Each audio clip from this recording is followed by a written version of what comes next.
Welcome to Specialized. Why don't you come in and we'll show you the new Tarmac SL7.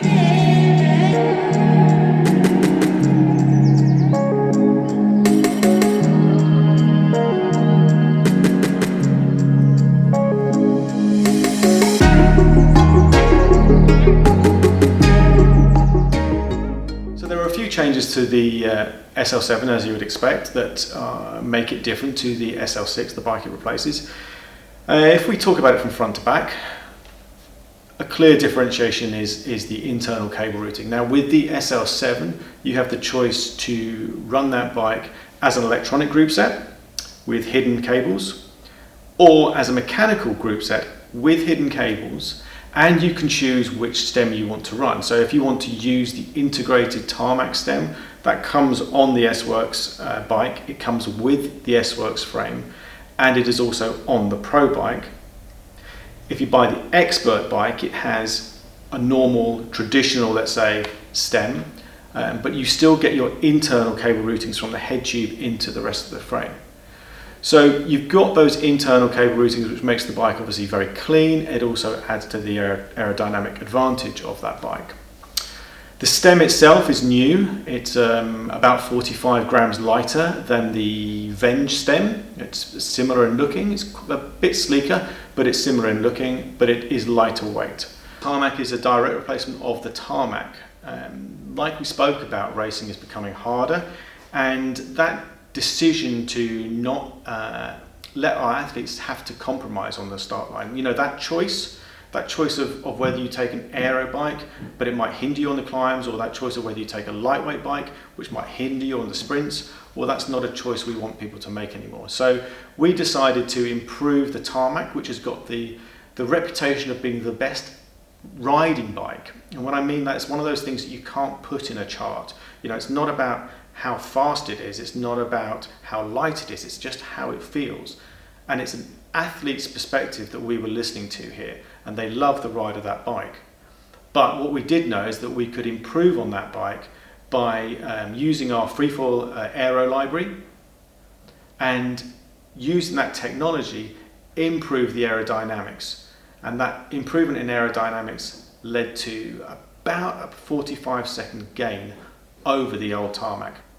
The development of the Tarmac is an interesting one, because a lot of people think that it's a new piece of paper every time you develop a bike, but you know, that's a crazy idea really. Why would you throw out all the things you've learned over previous versions of a bike?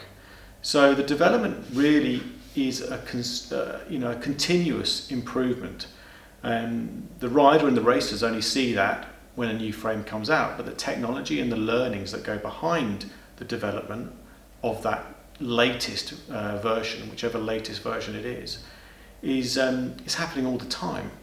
So when you look at the development of the Tarmac, what we have there is everything we've learnt with regard to weight savings, the way carbon fibre works, everything we've learnt with regard to aerodynamics. And what's also key and very important to us is the development in the way bikes ride and the way they feel to the rider.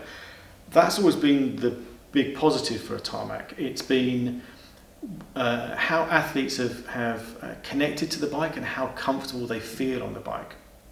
So latest Tarmac SL7 is also a rider first engineered. So this is something that we developed a few years ago, actually, with the SL5.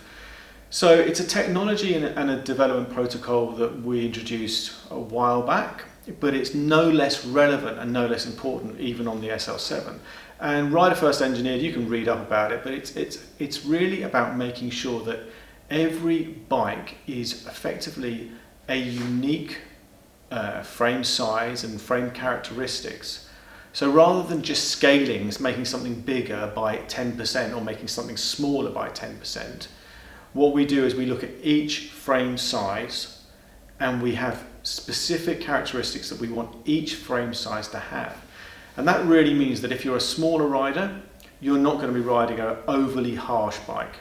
And if you're a bigger rider, you're not going to be riding a very flexible bike.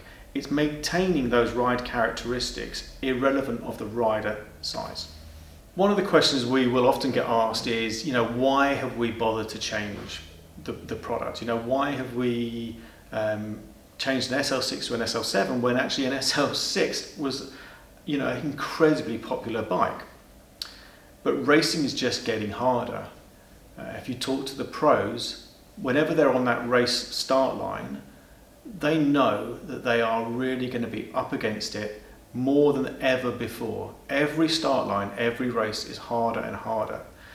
In the 2019 Tour, it had the highest elevation gain for a Tour over the past 8 years. So a climbing bike is absolutely paramount.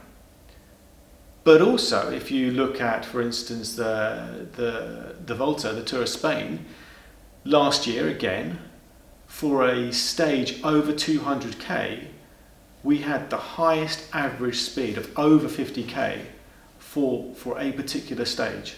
So that means aerodynamics is also as important, and having to choose aero or choose lightweight, well, that's just a compromise that riders shouldn't have to make, and that's a compromise we weren't willing to let them make. So also another factor is that when athletes are on the start line, there is a whole group of people from every team actually that are there to help the athletes choose which bike is going to be faster on any particular stage. Whether it's a climbing stage or a rolling stage, there are people looking at the wind speed and looking at the terrain and advising those riders on which bike to choose.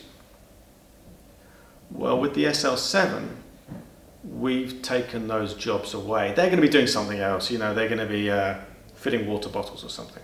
So finally, let's go and take a look at this one bike to rule them all.